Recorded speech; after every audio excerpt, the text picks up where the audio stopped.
Assalamualaikum warahmatullahi wabarakatuh. Kami dari kelompok 3 akan mempresentasikan tentang siapa yang melakukan kecurangan dan mengapa.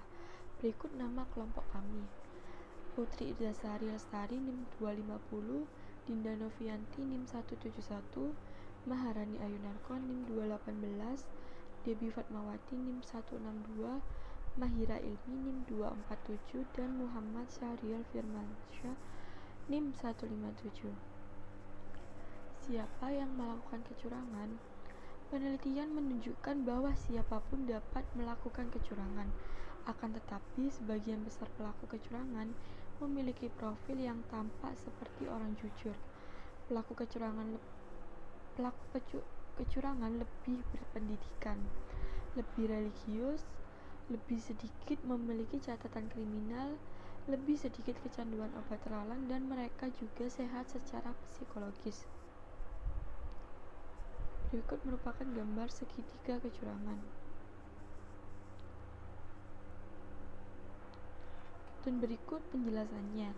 Yang pertama yaitu tekanan opportunity. Sebagian besar tekanan melibatkan kebutuhan keuangan. Misalnya, ketika seseorang berada dalam tekanan untuk memenuhi kebutuhan, maka orang tersebut akan melakukan tindak kecurangan. Yang kedua yaitu kesempatan. Pressure. Pelaku kecurangan melakukan kecurangan karena adanya kesempatan atau peluang baginya untuk melakukan hal tersebut. Yang ketiga yaitu rasionalisasi.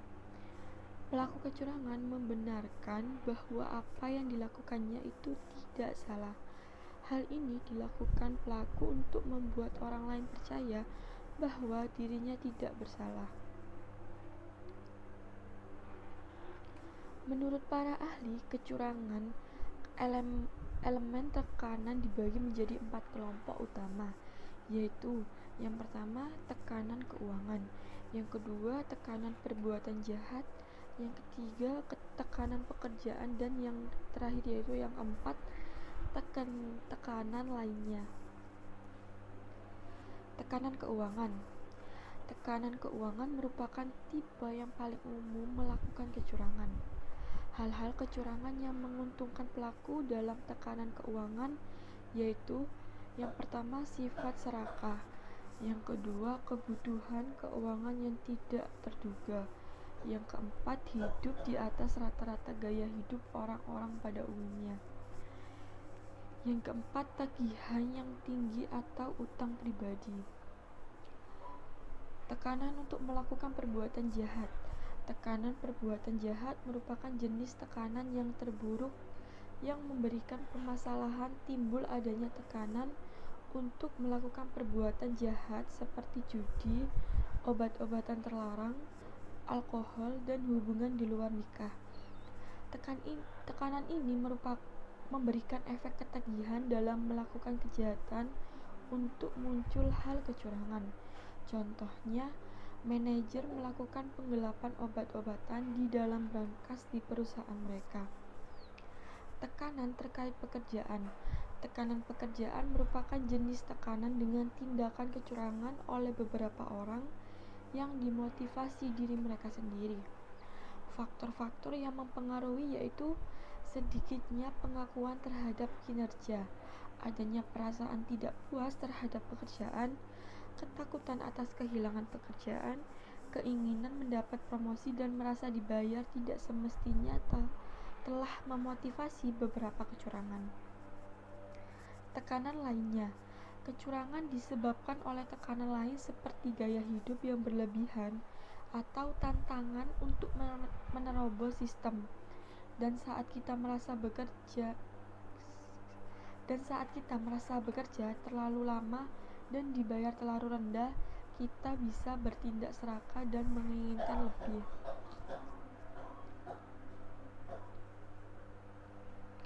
Ketidakmampuan untuk menilai kualitas kinerja. Melakukan pekerjaan yang tidak dibutuhkan, memberikan layanan dengan kualitas rendah, atau membebankan biaya untuk pekerjaan yang tidak dilakukan. Contohnya kasus Sears Automotive of California dipicu oleh meningkatnya jumlah pelanggan Department of Consumer Affairs di California, menyelesaikan investigasi 1 tahun terkait dakwaan bahwa Sears Tire dan Auto Center membebankan pelanggan mereka dengan biaya yang lebih besar untuk jasa perbaikan otomotif.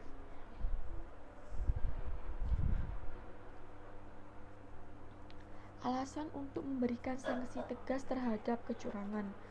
Pelaku kecurangan biasanya adalah individu yang menghormati pekerjaan, komunitas, dan keluarganya. Jika mereka diberi sanksi yang kurang diberhentikan, mereka jarang menginformasikan keluarga dan pihak lain mengenai sebenarnya pemberhentian. Karena banyaknya waktu dan biaya yang diperlukan proses dakwaan, banyak organisasi yang menghentikan pegawai tidak jujur. Tentu saja kurangnya sanksi tegas dapat memberikan kesempatan yang dimiliki pada orang lain yang ketika dikombinasikan dengan tekanan dan rasionalisasi.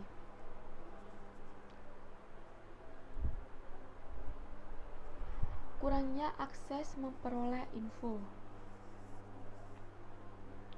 Sebagian besar penipuan investasi dan kecurangan manajemen tergantung pada kemampuan menyembunyikan informasi dari korban. Individu dapat berusaha untuk melindungi diri mereka dari penipuan tersebut dengan melakukan pengungkapan secara penuh, termasuk audit laporan keuangan, riwayat bisnis, dan informasi lain yang dapat mengungkapkan kecurangan tersebut. Elemen kesempatan. Ada 6 faktor utama yang dapat meningkatkan kesempatan yang dimiliki seseorang untuk melakukan kecurangan, yaitu yang pertama, kurangnya pengendalian yang mencegah dan mendeteksi perilaku kecurangan. Yang kedua, ketidakmampuan untuk menilai kualitas kerja. Yang ketiga, kegagalan untuk memberikan sanksi tegas terhadap pelaku kecurangan. Yang keempat, kurangnya akses terhadap informasi. Yang kelima, pengabaian sikap apatis dan tidak adanya kapasitas yang sesuai. Yang keenam yaitu kurangnya upaya melakukan jejak audit. Sistem akuntansi. Yang pertama, tindakan pencurian. Yang kedua, penyembunyian. Dan yang ketiga, konversi. Kecurangan seringkali terungkap dalam catatan akuntansi. Oleh karena itu, sistem akuntansi yang efektif dibutuhkan untuk memberikan jejak kepada audit untuk menemukan kecurangan yang sulit ditemukan. Sistem akuntansi yang baik harus memastikan transaksi telah tercatat, memenuhi aspek sebagai berikut. Yang pertama, valid. Yang kedua, diorientasi secara tepat. Yang ketiga, lengkap. Yang keempat, diklasifikasi dengan sesuai. Yang kelima, dilaporkan dalam periode yang sesuai. Yang keenam, dinilai secara tepat. Dan yang terakhir yaitu diringkas secara benar. Pemisahan harus pengelola ganda merupakan pembagian kerjaan ke dalam 2 bagian. Bentuk pengendalian ini adalah seperti di bagian besar pengendalian preventif biasa sering digunakan saat melibatkan kas. Sistem otorisasi. Kata sandi mengotorisasi seseorang untuk menggunakan komputer dan mengakses basis data tertentu. Lalu kartu tanda tangan mengotorisasi seseorang untuk menggunakan komputer dan mengakses basis data tertentu. Dan kartu tanda tangan mengotorisasi seseorang untuk masuk ke dalam ruangan kotak penyimpanan guna mencairkan cek. Ketika seseorang tidak terotorisasi, maka kesempatan melakukan kecurangan dapat dikurangi. Pengecekan independen. Apabila seseorang yang tahu bahwa pekerjaan mereka diamati oleh pihak lain, kesempatan untuk melakukan dan menyembunyikan kecurangan dapat dikurangi. Pengecekan fisik seringkali digunakan untuk melindungi aset dari upaya pencurian. Karena kecurangan aturan tindakan kejahatan lainnya, pengaman fisik tersebut seperti brankas, gembok, pagar, dan kunci. Dokumentasi dan pencatatan merupakan pengendalian detektif yang sangat baik. Ringkasan pengendalian yang membutuhkan. Dari 5 aktivitas atau prosedur pengendalian membantu mengurangi kesempatan bagi pegawai dan pihak lainnya untuk melakukan kecurangan. Lingkungan pengendalian yang baik membangun atmosfer yang memungkinkan perilaku yang sesuai menjadi contoh keteladanan dan memberikan citra yang baik. Sistem akuntansi memungkinkan adanya pencatatan yang membuat pelaku kesulitan untuk mendapatkan akses dan aset. Pengabaian sikap apatis dan tidak adanya kapasitas yang memadai. Orang yang lebih tahu, individu yang memiliki kesulitan berkomunikasi karena perbedaan bahasa, dan warga negara yang rentan lainnya seringkali menjadi korban kecurangan karena pelaku tahu bahwa individu tersebut tidak memiliki kapasitas atau pengetahuan yang cukup untuk mendeteksi tindakan ilegal mereka. Sekian dari kelompok kami. Apabila ada salah kata dan kurangnya mohon maaf.